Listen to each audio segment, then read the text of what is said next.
Yes, so Wit Studio is going to start an anime original series inspired by the series Attack on Titan. Hence, ये topic तो खैर कुछ ही मिनटों में cover हो जाएगा, तो मैंने सोचा आपको पूरी नॉलेज शेयर करूँ इसके साथ. So yes, welcome to today's video, the anime originals. I know a lot of people say this about One Piece. One Piece took the time and developed all their villains. तो anime original एक बहुत ही ज़्यादा wide topic है, और अगर मैं हर एक detail इसकी एक्सप्लेन करने बैठेगा तो ये वीडियो 20 से 25 या उससे भी ज़्यादा मिनट लंबी ये वीडियो हो सकती है. तो मैं उन पॉइंट्स को एक्सप्लेन करूंगा जो काफ़ी ज़्यादा इंटरेस्टिंग है. वो मैं भी आपको बताता हूँ वो कौन से पॉइंट्स हैं जिससे आपको भी मज़ा आए और मुझे भी. सो बेसिकली मैं आपको समझाता हूँ कि हम इन्हें समझेंगे कैसे. सबसे पहले एनिमे ओरिजिनल शोज, नंबर 2 पे anime original segment in a show, number 3 पे anime original but not an anime, and at finally number 4 show inspired by Attack on Titan. Or believe me, this show is really inspired by Attack on Titan, and this is an anime original shows. मतलब anime originals में से ये show है, और ये बिल्कुल आपको AOT वाली वाइब प्रोवाइड करेगा जब तक आप एक साल और AOT के फाइनल सीजन पार्ट 3 के लिए रुक रहे हैं. लो, मैंने एक और न्यूज़ प्रोवाइड कर दी अगर आपको पता नहीं था. So let's move to the first segment. तो कुछ ऐसे एनिमे शोज़ भी होते हैं जिनकी मांगा नहीं होती, वो डायरेक्टली एनिमेट होते हैं. और देखो, मुझे भी ब्रीफली नहीं पता ये शोज़ डायरेक्टली एनिमेट कैसे होते हैं और इसका फ़ायदा क्या, कि अगर मैं आप लोगों को गलत नॉलेज दे रहा हूँ. मैंने काफ़ी रिसर्च करी और मुझे जितना पता चला उतना मैं आपको बताता हूँ. मान लो अगर किसी एनिमेशन स्टूडियो की नज़र डायरेक्टली उस स्टोरी पर पड़ जाती है, या फिर उसकी उस ऑथर के साथ अच्छी बातचीत है, तो वो डायरेक्टली एनिमेट भी हो जाती है. पर मैंने कुछ ऐसे एनिमे शोज़ भी देखे हैं जिनकी मांगा बाद में बनी है एनिमे के बाद. यस, मतलब उनके एनिमे पहले चल रहे हैं और उसके बाद उसकी मांगा चल रही है. और इसका सबसे पॉपुलर एग्जांपल जो है वो है Dragon Ball Super. Yes, your Dragon Ball Super is little bit late in the term of manga. मतलब इसकी जो टूर्नामेंट ऑफ पावर की आर्क है वो पहले एनिमेट हो रही थी टॉय एनिमेशंस के द्वारा, और उसके बाद इसकी मांगा चल रही थी. आपने देखा होगा मेरे ख्याल से मांगा नंबर 41 में डायरेक्टली टूर्नामेंट ऑफ पावर के बाद मोर आर्क शुरू होगी थी. सो ये प्रूफ भी है एक साथ के साथ. और मैं आप लोगों को एक बात बताऊं, यही same situation dragon Ball super की फ्यूचर ट्रंक्स आर्क के साथ भी हुई थी. और ड्रैगन बॉल सुपर अपनी मांगा का सिर्फ 40% सेम रखता है और 60% एनिमे ओरिजिनल कर देता है. खैर, इसको मैं वीडियो में थोड़ी और आगे बताऊंगा, तो बने रहो. Let's move to the second topic. तो मैं आपको ऐसे एनिमे शोज़ का नाम बताता हूँ जो पूरी तरह एनिमे ओरिजिनल है. So be ready to get shocked.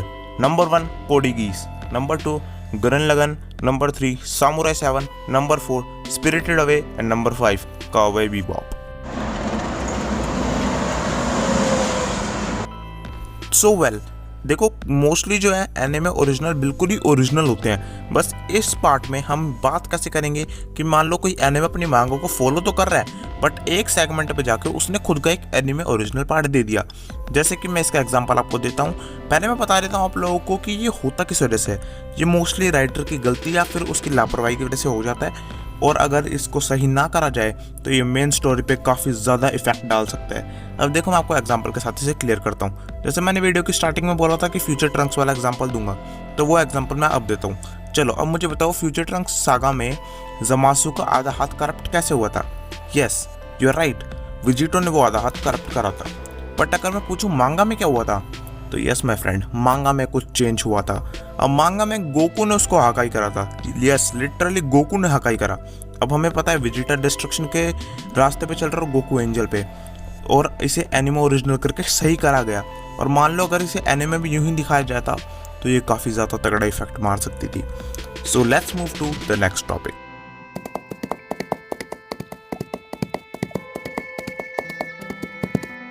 Anime original but not an anime. इससे क्या समझे? देखो मैं बताता हूँ. इसका मतलब ये है कि वो सीरीज एनिमेटेड है और वो ओरिजिनली एनिमेटेड है, उसकी कोई मांगा नहीं है. इसका सिंपल सा मतलब ये है. और इसका सबसे बड़ा एग्जांपल है आर्केन, जो कि हाल ही में बहुत ज़्यादा पॉपुलर हो रहा है और इसकी रेटिंग 9.7 या 9.8 के अप्रॉक्स है. और हाँ, ये पूरी तरह से एनिमे या एनिमेटेड ओरिजिनल नहीं है, ये एक गेम से इंस्पायर्ड है या फिर उसी पे बेस्ड है. और गेम से मुझे याद है, मैं आपको एक बहुत ही बढ़िया फैक्ट बताता हूँ. पोकेमॉन जो सीरीज़ है उसकी मांगा लेट आई है उसके एनिमे से, और एनिमे किसको बेस्ड होके बना है. Yes, you are right now. एक वीडियो गेम थी पोकेमॉन की, और उसके बाद पोकेमॉन का एनिमे बना, एंड देन उसकी manga. So let's move to the final topic. Who's that Pokemon?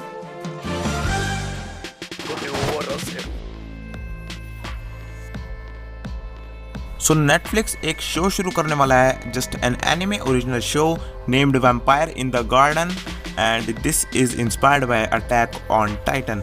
अगर तुम लोग थंबनेल से इसे देखते तो मुझे बताना नहीं पड़ता ये नेटफ्लिक्स पे है, खैर छोड़ो। But this show is really cheap copy of Attack on Titan. मतलब इसका नाम है Vampire in the Garden as well as से Titan in the Wall and like छोड़ो इस बात को। मांगा रीडर्स तो मैं एक बात बता दूं, बहुत ज़्यादा हाई चांसेस है कि अटैक ऑन टाइटन की जो एंडिंग है वो एक एनिमे ओरिजिनल हो सकती है। उनके स्टूडियोज़ वालों ने कहा है क्योंकि शायद लोग सेटिस्फाई नहीं है मांगा एंडिंग से। अब बाकी देखो कुछ श्योरिटी है नहीं, पर हाँ जो है वो है। तो इस शो की भी एनिमेशन विड स्टूडियोज़ कर रहा है, अटैक ऑन टाइटन का एक्स स्टूडियोज़। क्या पता मापा भी कर ले क्योंकि अटैक ऑन टाइटन तो छीन ही लिया है, लोल। हाँ तो देखो यही वीडियो है, अगर तुम्हारे पास नेटफ्लिक्स है तो देख लेना, और नहीं है तो फिर मुझे कमेंट करके बता देना। अगर मेरा मूड करा तो मैं इसे एक्सप्लेन भी कर दूंगा। और दिस वाज द वीडियो। अगर तुम्हें जानना है कि मेरा ओपिनियन क्या है एनिमे को इंडिया में लेके, सो इस वीडियो पे क्लिक करके इसे भी जाके देखो। This was the video, thanks for watching.